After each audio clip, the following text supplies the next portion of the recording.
Olá pessoal, aqui quem fala é Ailton do Amaral com mais um vídeo para vocês. Pessoal, à medida que a gente vai aí envelhecendo, né, a gente vai evoluindo. E eu não sou diferente de ninguém. O canal está tomando outra forma, você já tem notado isso já há vários vídeos aí atrás. Eu não estou mais falando de magos, magias, rituais, etc. Varinha de condão e tudo mais. O canal, como ele foi criado, né, ele está tomando a forma mais de pesquisa, mais de estudo. O canal ele está passando, né, eu estou agora abordando meus vídeos de uma forma mais filosófica, de uma forma mais voltada para conhecimento, ok, gente? Então, esse vídeo, por exemplo, é um vídeo bem complexo, tá? Que só pessoas que querem realmente ter conhecimento vão conseguir ver o vídeo até o final. Mas é isso mesmo, gente. Eu quero conhecimento. Se você ainda está naquela fase de varinha de condão, invocação, magia, vai para outro canal, que esse aqui não é isso. Agora, se você quer conhecer, quer entender como é que funcionam as coisas, como é que o mundo funciona, como é que a filosofia da magia funciona, esse é o canal.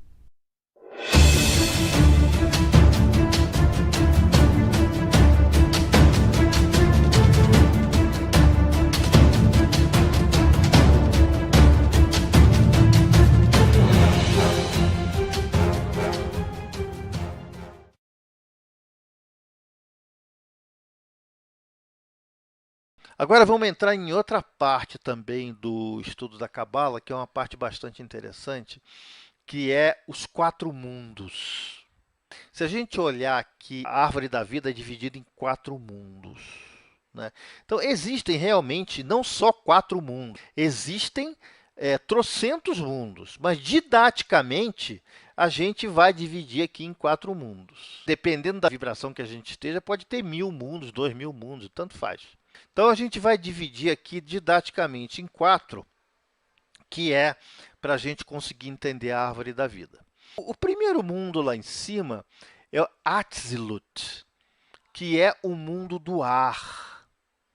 É o mundo mais sutil, é o mundo da emanação, é o mundo onde é um mundo quase na vibração que Deus vibra, que é muito sutil, frequência super, super alta, vibração de frequência lá em cima.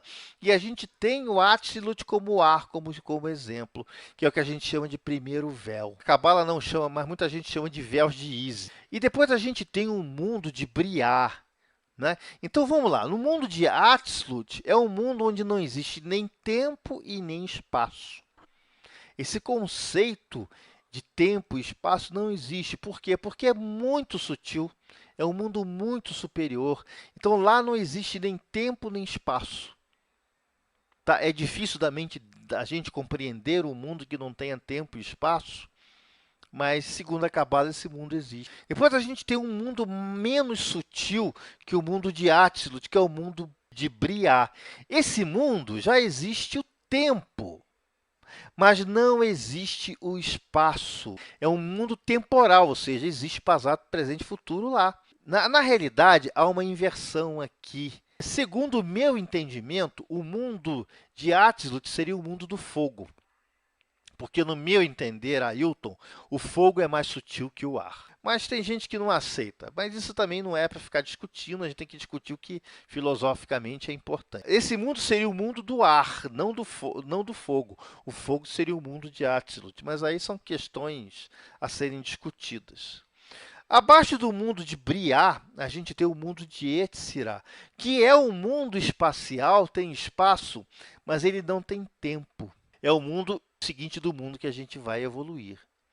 E depois, embaixo, a gente tem o mundo de Asiá, que é o mundo que a gente vive, onde existe tempo e onde existe espaço, né?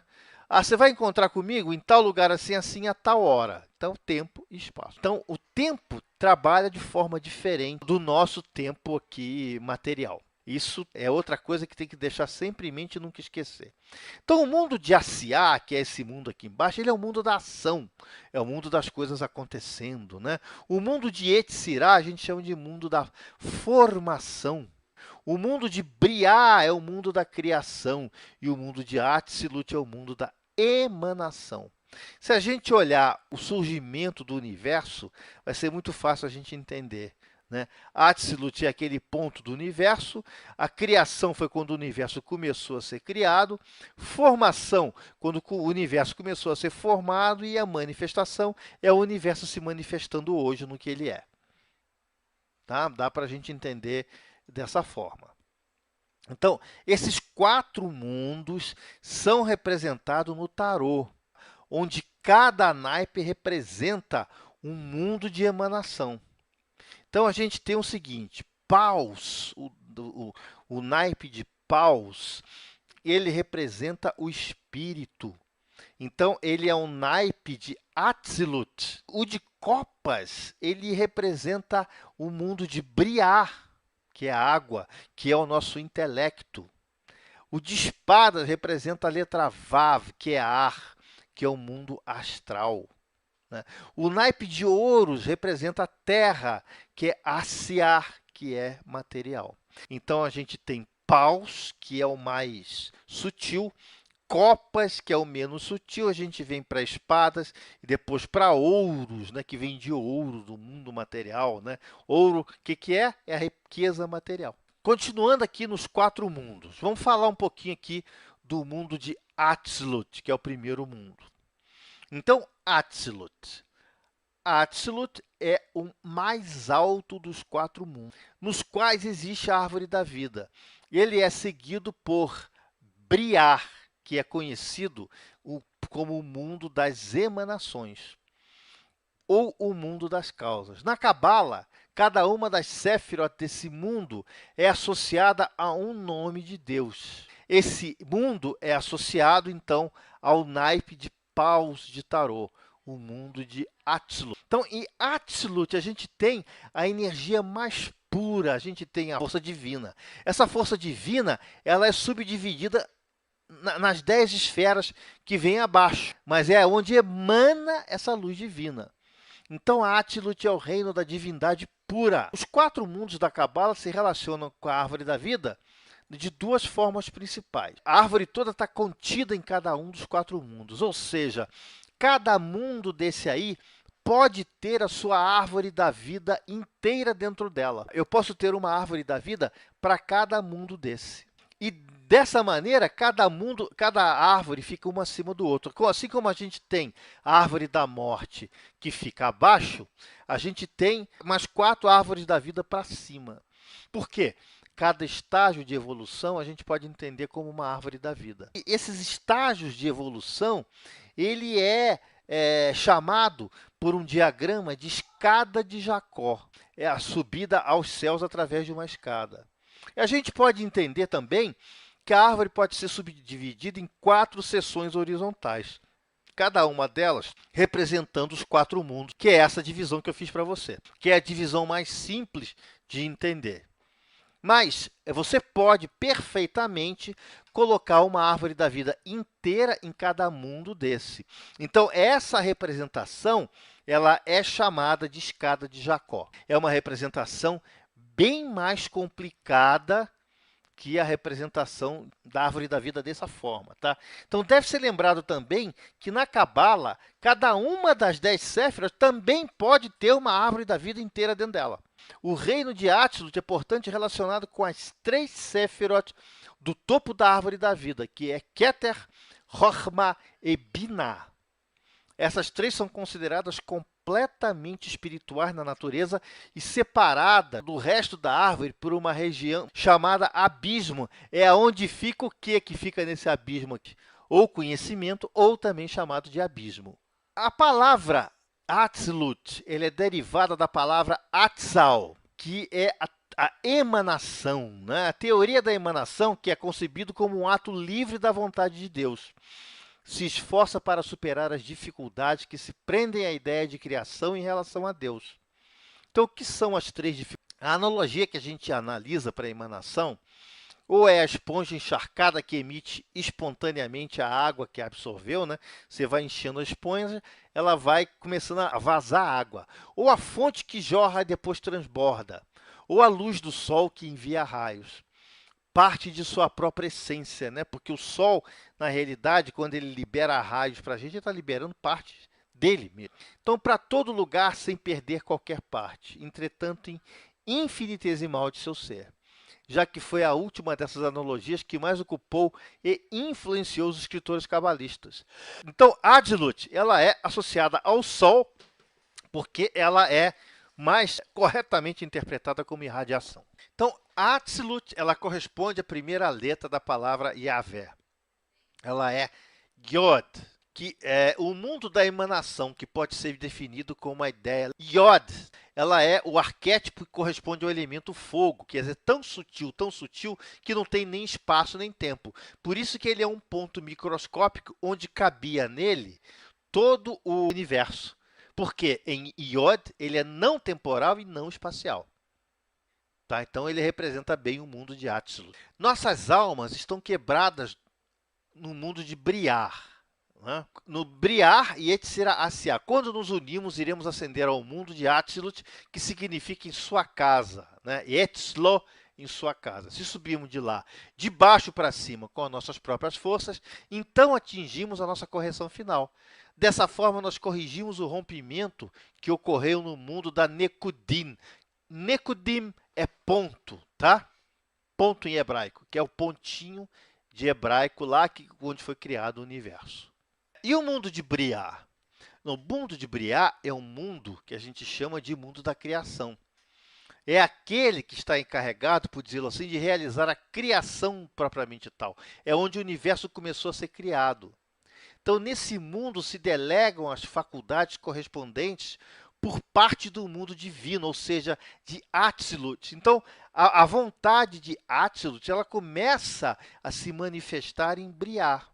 E a criação, então, ela começa a surgir aqui em Briá. Então, em Briá, a gente tem os deuses, arcanjo. Né? Por que fala de deuses? Aí é que está. Porque apesar do sistema hebraico ser monoteísta, o termo Elohim é plural, que significa que são vários deuses criadores que regem as forças energéticas. Isso é muito interessante, porque o judaísmo ele é monoteísta. Então, não se deveria chamar Elohim, deveria chamar no singular, que é Eloá. Tá? Eloá, Deus. Elohim, deuses. Tá? Mas aqui ele não está representando o Deus, ele está representando o quê? As forças criadoras. Né? Todas as forças criadoras, claro, que são liberadas por esse criador do universo. Então, Briá corresponde à letra Re, que é o plano da criação. Pode ser definido como formação do pensamento para o plano detalhado. Então, no mundo da criação, né, a gente encontra os arcanjos, correspondente aí ao elemento água. E no tarô tem analogia com o naipe de copas. Tá? Aqui não seria água, tá? Aqui seria ar. Mas aí começa a vir aquelas discordâncias que eu te falei. Mundo de Yetzirah, que é o mundo da formação. Ele tem aqui Hod, Yesod e Netzar. Corresponde ao mundo astral, mundo espiritual, né? E aos seus habitantes, anjos, demônios, espíritos e a alma humana. Em Yetzirah, a gente tem os couros angelicais. O terceiro mundo, o mundo da formação, chamado de Olam Ha Yetzirah. Yetzirah, a gente sabe que é criação, né? Sefer Yetzirah, livro da criação. Olam Yetzirah, mundo da criação. Provém do mundo da criação, sendo aqui as energias menos sutis, que se aproximam um pouquinho mais da matéria. Então, ela se transforma aqui em uma infinidade de inteligências que permitem o funcionamento do mundo criado. Né? A gente pode dizer que o mundo da criação é um representante das ideias na manifestação. E esse mundo da formação é o produto dele em um grau mais baixo e representa as formas que assim se produzem e que permite que se sustente aí toda a sua criação. Então, Yetzirah corresponde à letra Vav. define a forma, indica a maneira com a qual o plano está realizado. No mundo da formação, a gente encontra os anjos, correspondente ao elemento água, não ar, tá? E no tarô do naipe, o naipe de espadas. O mundo de Asiá, que é o mundo material, ou mundo da ação. Ele é referente a Sefirá de Malkut. Ele é basicamente o mundo material e é a relação que o mundo possui com ele, basicamente do nosso corpo e na sua condição. Então, esse é o mundo de Asiá, né? Que é o nosso mundo material. E Asiá, o Deus Espírito do planeta que coordena a criação. A gente tem lá no livro de MacGregor e Mathers que ele classifica Asiá como o mundo das cascas, ou o mundo da crosta, ou Qliphoth, né? Que ele fala que no mundo de Asiá, a Qliphoth da árvore da morte também está incluída. Mas a gente sabe que existem dúvidas quanto a isso. Então, por quê? Porque, segundo a Cabala mesmo, Asiá é o mundo material, onde todas as dualidades estão afloradas. Tá? Então, é aqui, a dualidade está 1000 por hora aqui. Então, dependendo das ações do homem, ele pode mergulhar tanto na árvore da vida quanto na árvore da morte. Ele pode prender tanto para o bem quanto para o mal. Então, Asiá não é o mundo de Qliphoth, mas é o único dos 4 mundos onde se tem a passagem para o reino das Qliphoth. Então, é um mundo onde a gente passa para o reino das Qliphoth. Tá? Então, Asiá corresponde a outro Re. Aqui encontramos os Ashim, que são o quê? Os espíritos da natureza. É o plano de ação e da realização material. Corresponde ao elemento terra e, no tarô, ao naipe de ouros. Então, quando você pegar um tarô para jogar, você tem que olhar o naipe. Porque, dependendo do naipe, você vai falar da situação material, da situação espiritual. Você vai falar, entendeu? Dependendo do naipe. Tá? Por isso que pouca gente joga com os arcanos menores. Porque os arcanos menores eles são complexos de se ler. Porque cada naipe ele é um mundo, cada naipe é uma visão do ser. Tá? E cada carta do naipe ela é uma subdivisão da visão desse ser. Por isso que muito pouco leitor de tarô lê carta de arcano menor. Porque é difícil, meu amigo. Tá? É muito difícil você interpretar um arcano menor. Você tem muitos conceitos, você tem que conhecer bastante cabala. Né? Então, você pode ver que a maioria dos jogadores de tarô usa arcano maior. A maioria.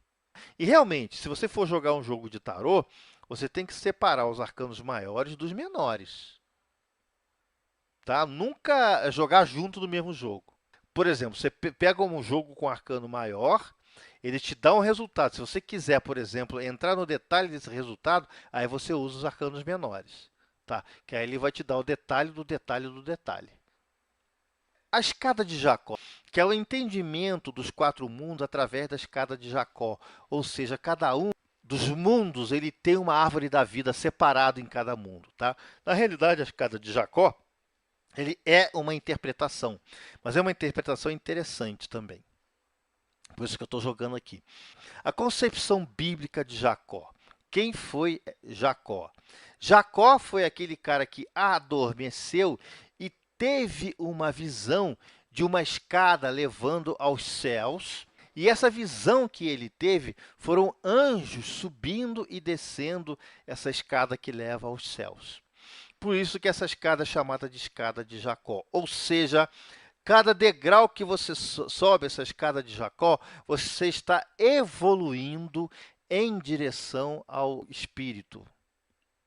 Então, lá no Gênesis 28, 11 e 19, que se caracteriza o meio empregue pelos anjos para subir e descer ao céu. A escada de Jacó foi imaginada pelo patriarca Jacó, num de seus sonhos, depois de ter fugido da confrontação com seu irmão Esaú. Quando Jacó teve essa visão durante o sono de uma escada cujos pés repousavam sobre a terra, cujo topo chegava aos céus, anjos continuamente subiam e desciam através dessa escada, prometendo-lhe bênção de uma numerosa e feliz posteridade. Quando Jacob acordou, ele estava cheio de gratidão e consagrou o local como a casa de Deus. Tá? Então, existe um lugar em Israel chamado Beit Jacob, tá? Que é a casa de Jacó, que é a casa de Deus. Então, como é que diz lá na Bíblia?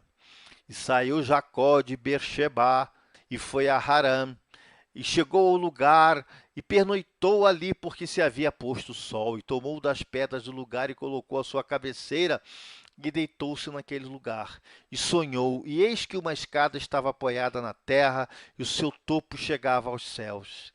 Eis que os anjos de Deus subiam e desciam por ela, e eis que o Eterno estava sobre ela, e dizia: Eu sou o Eterno Deus de Abraão, teu patriarca, e Deus de Isaque. A terra sobre a qual tu estás deitado, a ti darei a tua semente, e será a tua semente como o pó da terra, e te espalharás ao oeste, ao leste, ao norte e ao sul. E se abençoarão em ti todas as famílias da terra em tua semente. E despertou Jacó do seu sono e disse: Certamente o Eterno está nesse lugar, e eu não sabia. E temeu e disse: Quão espantoso é este lugar! Este não é outro lugar que a casa de Deus. Esta é o portão dos céus. E chamou aquele lugar de Beit-El. Beit, casa. El, Deus. Tá? Beit-El. Betel. Tá? Beit, em hebraico, é casa. E El é um dos nomes de Deus. Tá? Então, casa do Senhor. Beit-El. Tá? Bom, essa escada tão marcante para a história do seu povo judeu, encontra seu análogo em todas as antigas iniciações. Seja ela uma coincidência ou uma teoria, ou se derivado de uma base comum de simbolismo. É certo que a escada como um símbolo de progresso moral e intelectual existia quase universalmente, apresentando-se como uma sucessão de degraus ou portões, ou modificada de alguma outra forma. O número de degraus variava, embora o favoritismo tenha recaído sobre o número 7, e provavelmente devido ao caráter místico desse número, é aceito em todos os lugares. A própria maçonaria utiliza o símbolo da escada de Jacó como a ascensão de graus. Então, aqui do lado esquerdo, a gente vê os 33 graus do rito escocês antigo e aceito. Aqui, os graus do rito de York.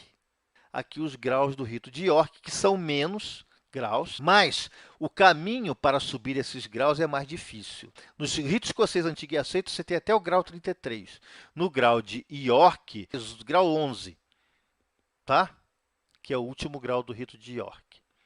E aqui embaixo você vai ver 3 degraus, que é comum para todos os graus, que é o de aprendiz, companheiro e mestre, que é o grau de todos os ritos. É o grau básico de todos os ritos. E aqui do lado você vai ver aqui todas as ordens paramaçônicas, né? Filha de Jó, Estrela do Oriente, Demolê, todas essas ordens estão aqui. Filhas do Nilo, né? Aonims, todas as ordens paramaçônicas estão contidas aqui também. Então, a maçonaria olha a escada de Jacó como a subida de graus. Então, vamos em frente. Agora, a escada de Jacó, dentro da concepção da Cabala. Então, se ela diz que cada parte da árvore da vida, ela tem uma árvore da vida dentro, ela seria mais ou menos como esse foi o mais assim didático que eu encontrei, tá? Ou seja, cada mundo, tá? Ele tem a sua própria árvore da vida. Então nós temos Atzilut, que é o mundo de fogo. Nós temos Briá, que é o mundo da criação. Notem o seguinte, que a principal, você vê Keter de Briá, ele começa do Tiferet de Azilut. Então, quando você vai até o Keter de Briá, na realidade, você está no nível para Atzilut de Tiferet. Quando você desce aqui né, no mundo aqui de Asiá, quando você chega no Keter de Asiá, você está, na realidade, no Tiferet de Yetzirah. E quando você chega no Keter de Yetzirah, você está no Tiferet de Briá. E quando você está no Keter de Briá, você está no Tiferet de Atzilut. Tá? É um conceito chato de explicar, espero que você esteja entendendo. Essa é uma das explicações dos 4 mundos. Por que a maioria das pessoas prefere utilizar esse conceito aqui dos 4 mundos? Porque é mais fácil de explicar. Tá? Mas, na realidade, o que ocorre é isso aqui, que é um negócio bem mais chato, né, de se entender. Tem esse conceito aqui também, mas aqui vai ser bem pior de eu explicar, que é mais ou menos a mesma coisa que é esse conceito aqui, só que de forma tridimensional. O ser humano natural fixado no material e de costas para o espiritual. Nós estamos no material e as nossas costas voltadas para o espiritual. A gente tem que começar a virar isso de frente para o espiritual. Então, o que é esse diagrama? Esse diagrama é o mesmo diagrama que está aqui, mas de forma tridimensional. Ok? Tá chato de explicar, né? Mas tá. Então, bem no centro da árvore da vida se encontra a Sefirá de Tiferet. Ela é mais importante de todas, uma vez que sua colocação se acha na posição de equilíbrio de todo o esquema da árvore da vida. E do ponto de vista das religiões, que Tiferet, se você olhar, ela representa o Sol, certo? Então, o Sol, o que é? O centro do sistema solar. Então, do ponto de vista das religiões, Tiferet é considerada como centro crístico, tá? Não de Jesus Cristo, tá? Isso é importante. A palavra Cristo, ela não é em monopólio da religião católica. Então, é o centro crístico. É aí que as religiões cristãs se apoiam também, todas aquelas que têm um símbolo maior, os deuses sacrificados.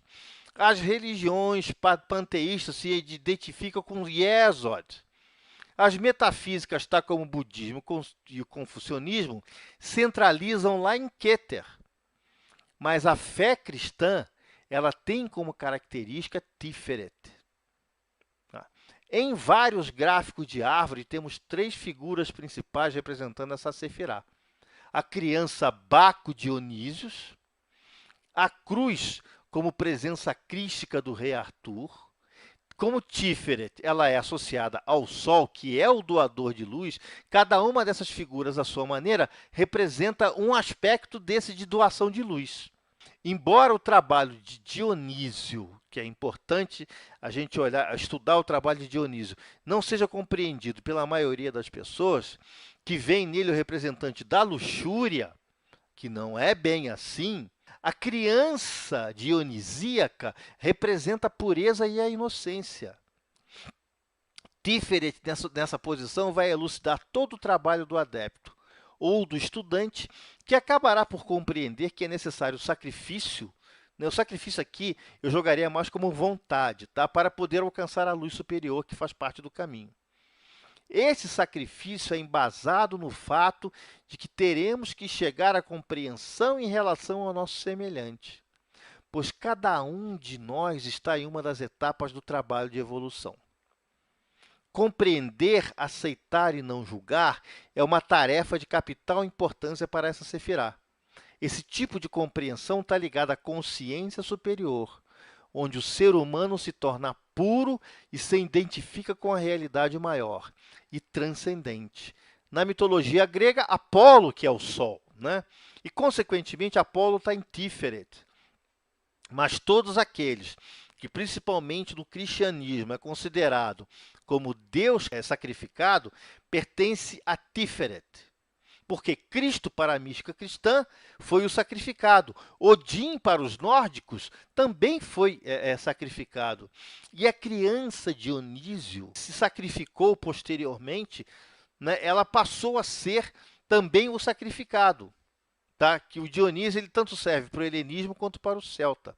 que é o rei Arthur. O rei Arthur ele não foi sacrificado, ele não morreu numa batalha, né? Ele não se sacrificou. Tá? Então, para a mitologia egípcia, a gente tem Ra, que também se sacrificou para Ísis. Né? Então, só não cabe aqui Osíris, pois pela associação com a morte, ele é relativo a Da'at. Então, Osíris ele tem a energia Da'ática, ele tem a energia de Da'at.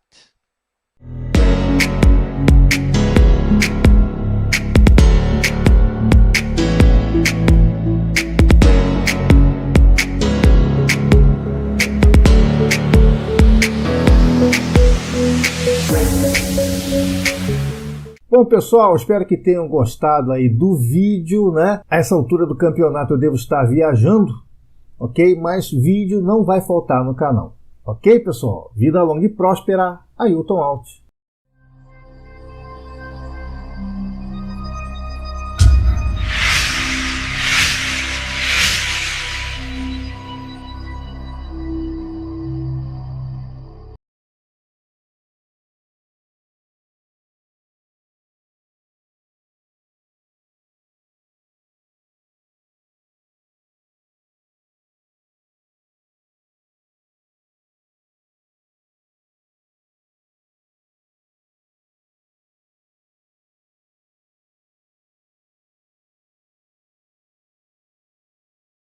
Falar sobre a Cabala ou Cabalá, como muita gente prefere dizer, né?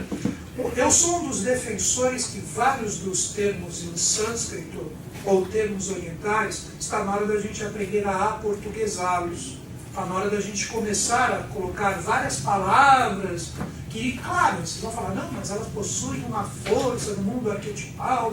Sim, mas a gente tem que entender que o momento é o agora e o já, da gente começar a colocar essas consciências em relação aqui ao Brasil, porque todas as consciências estão o quê?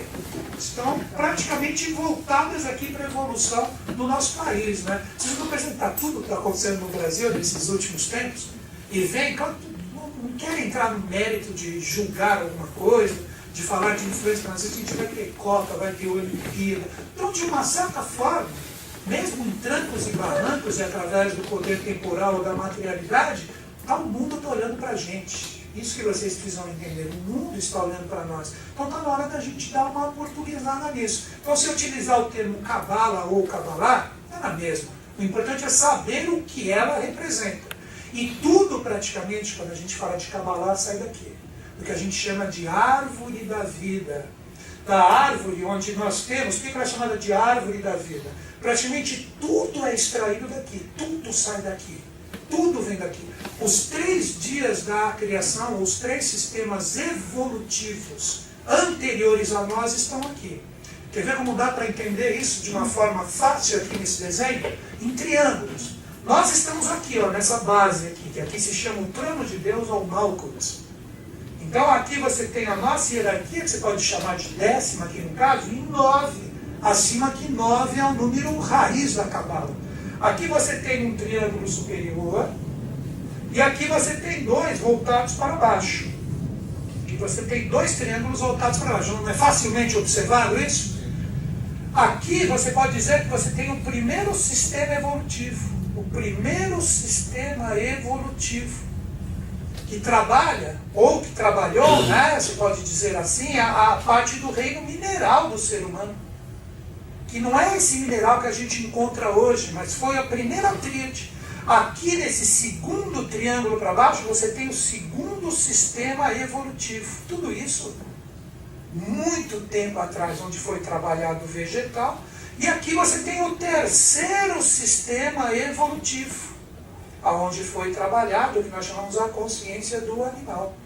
E hoje aqui, como síntese desses 3 dias evolutivos anteriores, o que você tem? Você tem o 4º sistema evolutivo, que é onde você tem trabalhado o que nós chamamos de reino nominal ou do ser humano.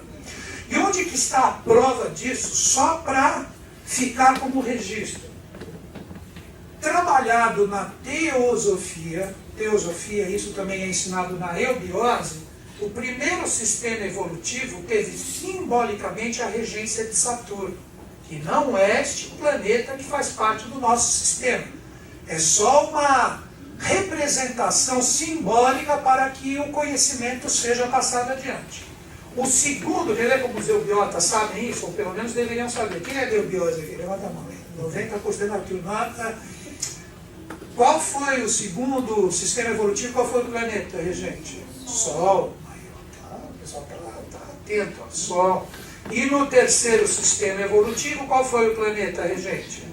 A Lua. Só que prestem atenção quem não é de eubiose. Isso é simplesmente um simbolismo. Não quer dizer que essa Lua que nós temos aqui, que circunda o planeta Terra, que ali foi o terceiro sistema de evolução.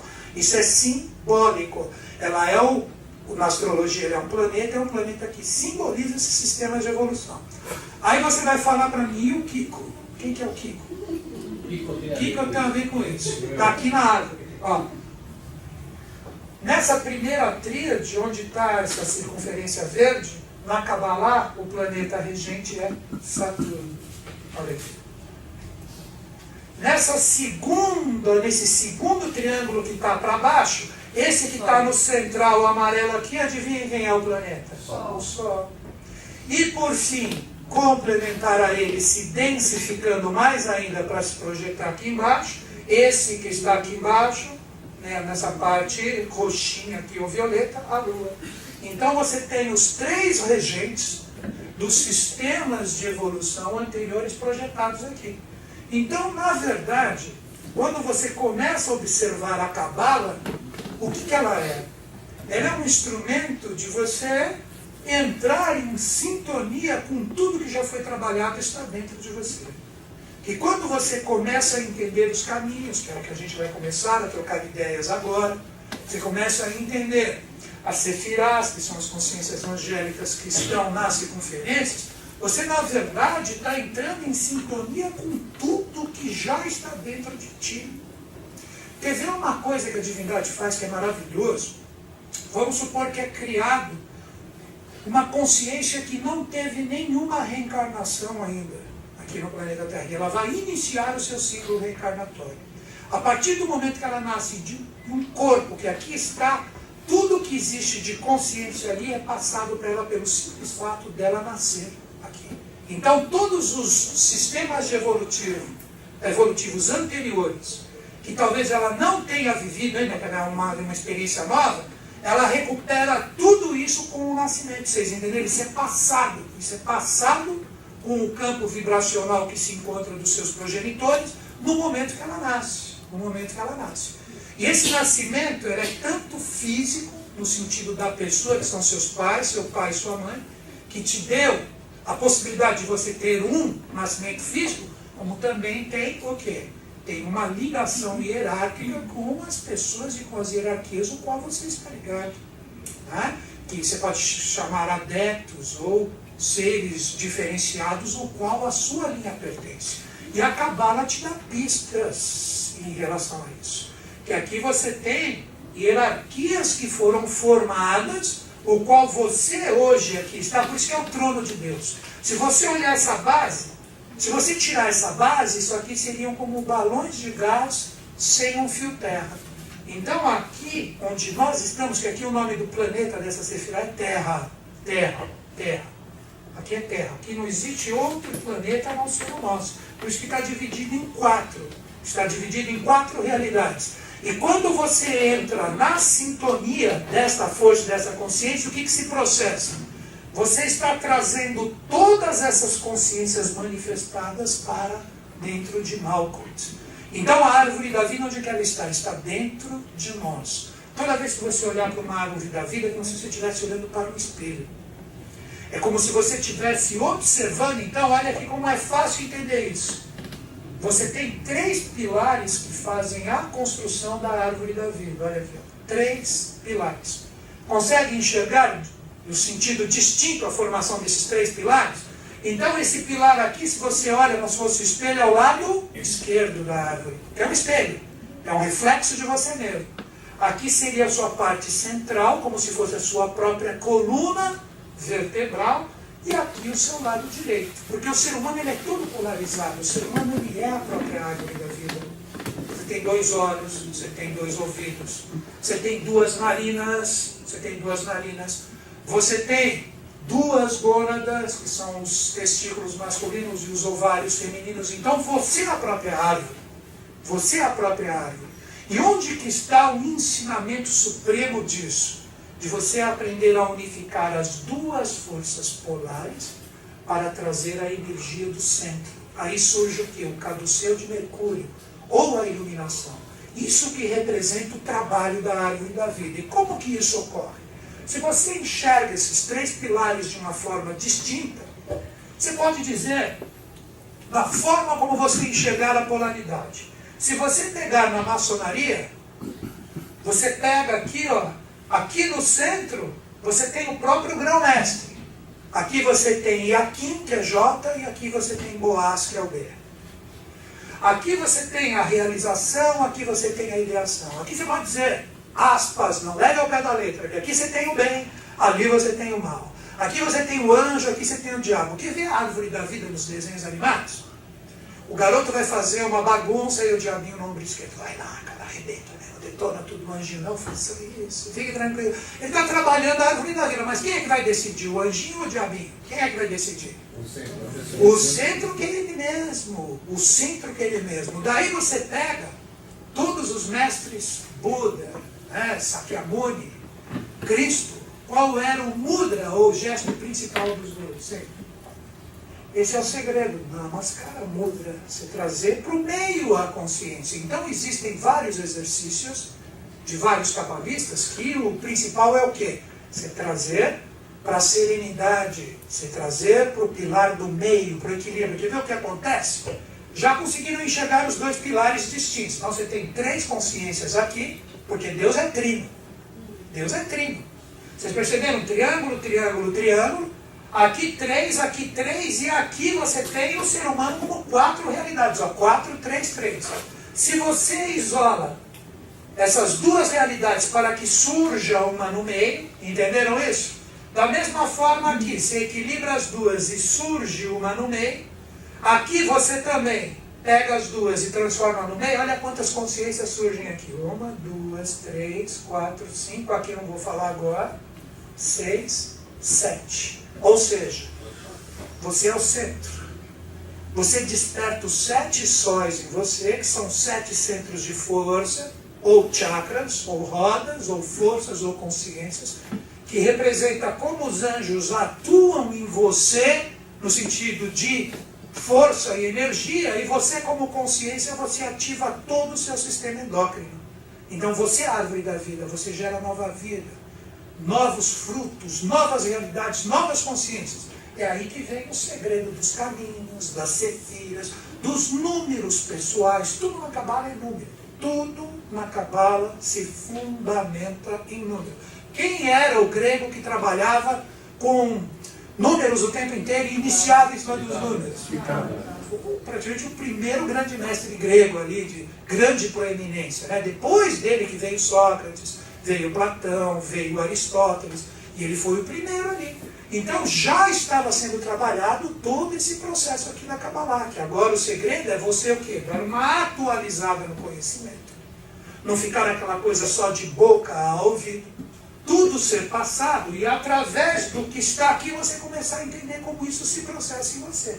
Então quando você trabalha essas 7 consciências, você faz o quê? Aqui você tem a polaridade, você tem os 2 lados em tudo, que no corpo, como eu falei, são as 2 gônadas. O que acontece? Essas 2 energias sobem, ó, que é o serpentear, né, das 2 consciências, e aí você chega em Keter, aqui, que Keter é a coroa de Deus. Coroa de Deus, qual é o sentido simbólico dela trazido para a realidade? A iluminação. Entenderam o que você faz com a iluminação? É aí que você começa a entender a Kabbalah no seu sentido mais maravilhoso, que hoje em dia a missão de todos nós não é trabalhar os 32 portais, e sim os 40 portais que a árvore da vida tem. É aí que eu entro aonde? Nesta Sefirá, já está começando a ficar aqui difícil de se observar as coisas. Essa Sefirá oculta aqui, está vendo que ela está tracejada? Ela é a 11ª oculta, o nome dela é Da'at, que significa conhecimento. conhecimento. Esta consciência aqui de Da'at, ela representa a consciência dos anjos caídos que se projetou aqui embaixo, no planeta Terra. Então a consciência de Micael e de Lúcifer partiram daqui. Foi aqui que houve o quê? A famosa Guerra dos Céus, onde houve a queda dos anjos. E quando esses anjos caem, eles caem aqui, ó. Eles caem em Malkuth. E aí começa a existir o quê? A realidade celeste, que era neutra, passa a ter aqui, no planeta Terra, a polaridade, o bem e o mal. Então, em Malkuth, você tem o bem supremo ou o mal supremo. Que na Kabbalah a gente diz que em Malkuth, que é o nome dessa Sefirá, você tem Shekinah. Shekinah é a presença da força espiritual ou da consciência divina aqui manifestada. Shekinah, ou esta consciência, está tanto nessa Sefira aqui, que é Malkuth, planeta Terra, como também nessa aqui, que se chama Binah, que é a compreensão de Deus. E adivinhe qual é a Sefirá do ano de 2013. Binah. Binah. Porque Binah é regida por Saturno e o ano de 2013. Então é um ano aonde, se você for falar no sentido da Kabbalah, você tem a possibilidade de despertar Shekinah em você, ou a presença divina. Então, através de algumas técnicas que eu vou passar aqui para vocês hoje, você pode entrar em sintonia com essa consciência. Você pode ver como que ela se processa em você. Você vai perceber que você pode projetar isso num dia do ano, você pode projetar num mês, você pode projetar no próprio ano. Isso vai ser o final da atividade para você ver como você coloca isso no seu sentido prático. Então vai ser uma viagem muito legal. Mas primeiro nós temos que fazer o quê? Entender a árvore da vida. Então vamos lá. Na Kabbalah clássica é falado que nós temos 32 portais da sabedoria. Por que 32 portais da sabedoria? Porque a árvore da vida, de onde é extraída ou é colocada toda a Kabbalah no seu sentido de organização, você tem 10 sefiras ou sefirás. Sefira, você pode dizer, na tradução, é consciência angélica.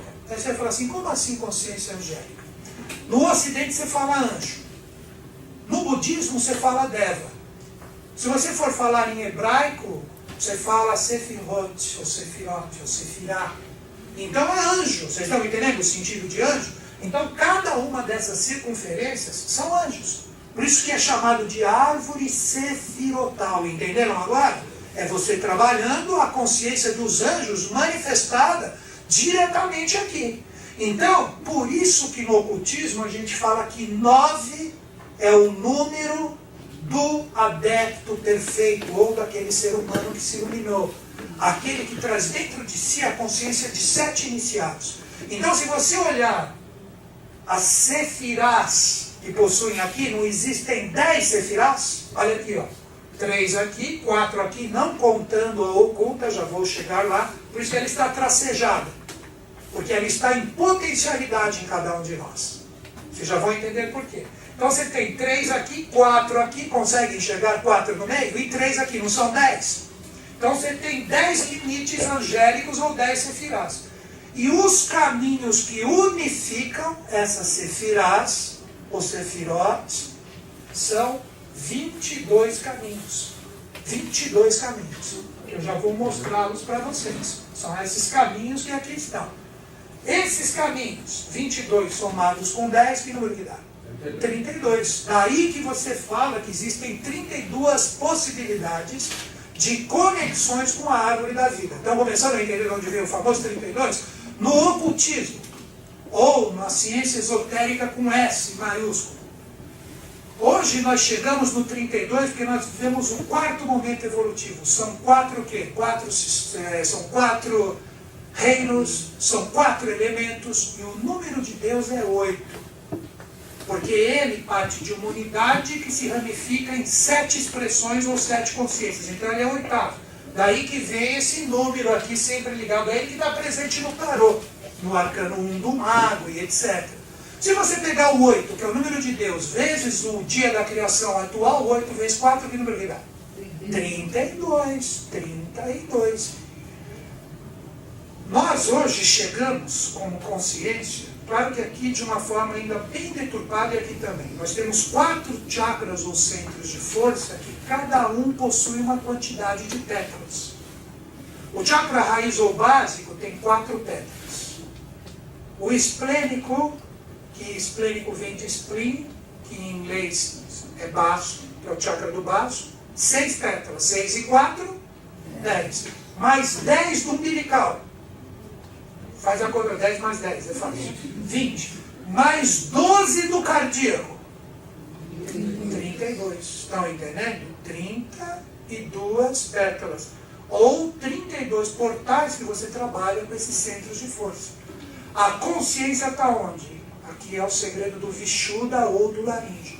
De você aprender a acessar as realidades que aqui estão para que você comece a fazer a ascensão daquela força. Hoje em dia todo ser humano, a maioria da humanidade hoje está aqui, ó, daqui para baixo. Nem aqui trabalha direito. Pensa só o básico, eu quero me divertir, quero é curtir a vida. Estou errado? Não. Quero ser feliz, tenho que estudar. Eu não gosto de ser chato, eu quero me divertir. Liga a TV aí. Põe na TV Globo, e aí vai. Vamos assistir as novelas, vamos, né? E aí vai. Tá aqui. Agora que vem o segredo. Os 32 portais vocês entenderam, não entenderam? Aqui você tem o segredo de Da'at, que é onde existe a consciência angélica que está em nós, que é uma potencialidade, por isso que ela está tracejada e é conhecida como a 11ª Sefirah, ou 11º estado de consciência na árvore da vida, que representa a consciência dos anjos que se manifestaram na matéria, por isso que ela está tracejada. Se Deus representa 8 consciências, 8 é o número de Deus, então você tem 8, a expressão de Deus em cada uma das sefirás. Se você pegar o 9 vezes os 8, que aqui você não conta a nossa que está em desenvolvimento. Aqui, por enquanto, o anjo príncipe aqui do planeta Terra se chama Barack Obama. Por enquanto. Está em desenvolvimento ainda isso aqui. Hoje, ele muda direto aqui, né? E aí já foi. Aqui você tem já a potencialidade como anjo. Então são 9 consciências, por isso 9 o número. Se você tem 9 vezes 8, você tem 8 aqui, 8 aqui, 8 aqui, 8 aqui, 8 aqui, 8 aqui, 8 aqui, 8 aqui, 9 vezes 8. Por isso que existe aquela famosa tabelinha com 72 nomes de Deus. Vocês entenderam? Porque são 8 expressões em cada uma dessas sefirás ou limites angélicos. Que aqui você tem, se você pegar no sentido mais religioso, você tem as 9 hierarquias que são faladas. Aqui você tem os anjos, arcanjos, principados, virtudes, potestades, dominações, tronos, querubins e serafins. Todo mundo já ouviu falar dessas 9 hierarquias de anjos, que estão processadas aqui. Agora que vem o segredo. Então, quantas consciências tem aqui em Da'at também? Aqui também tem 8.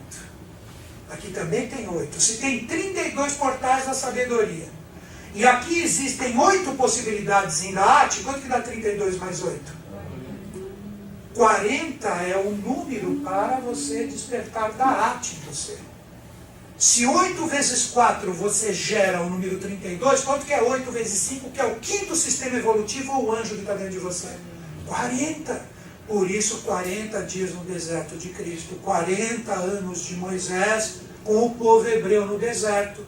Tudo que Moisés precisou, 40 dias, 40 anos Cristo fez em dias.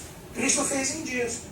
Agora eu vou provar isso num símbolo para vocês. Você pode dizer que aqui você tem o quê? O Santo Graal, que está aqui em Da'at, que está em cada um dos seres humanos, que tem que ser manifesto aonde? Aqui. Aqui. Agora olha os símbolos. Quando houve a Guerra dos Céus, conhecida nos livros da iniciação como Tarak Amai, existiu a guerra entre 2 hierarquias. A 5ª hierarquia, que é a hierarquia de Lúcifer, por isso que o pentagrama ele pode ser invertido. Está vendo ele aqui? Está vendo o desenho dele aqui? A 5ª hierarquia. E essa 5ª hierarquia, ou a hierarquia luciférica, guerreou com o quê? Com a 6ª hierarquia, que é a hierarquia de Micael, que é o anjo de luz. Por isso que esse símbolo você nunca pode inverter. Agora, olha que interessante. Depois da guerra, os dois caíram aonde? Qual é o nome do planeta que eles caíram? Terra. Como consciência. Como consciência.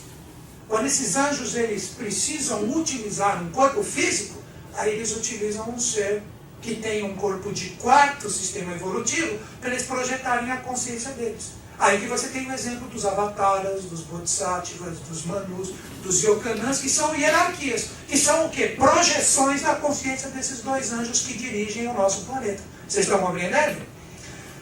Agora vejam que interessante. Da'at representa a conquista. Quem perdeu o direito de ficar no céu na guerra? Quem foi?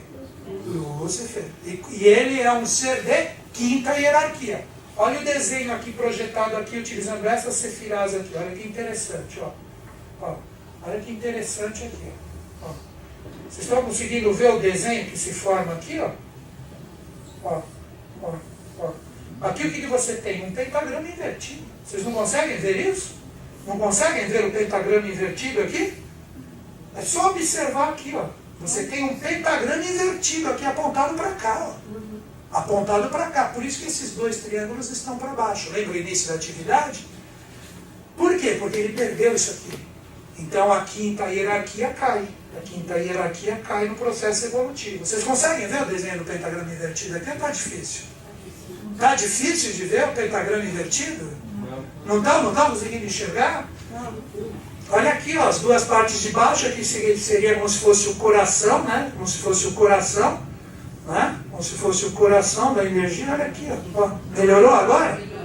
Melhorou? Mente concreta. Mas vamos lá, vamos lá. Agora te deu, né? Só se eu pegar e fazer desenho no seu caderno. Mas se essa consciência do quinto cai aqui, como rigor, como o que a gente conhece como mal, Micael continua com essa divindade aqui. Agora, vejam como dentro de um sempre existe o outro. Se Micael foi o dono da consciência que pegou a esmeralda da fronte de Lúcifer e dali ele esculpiu a taça do Santo Graal, olha o desenho aqui agora. Com as mesmas consciências. O que eu desenhei aqui agora? A estrela de 6 pontas, que é a estrela que representa o quê? Micael. Micael. Então você percebe que tem as duas juntas aqui projetadas. Ó, as duas juntas projetadas aqui embaixo. E aqui você tem a trindade suprema ligada à consciência deínfica do próprio Eterno. Agora vejam que interessante.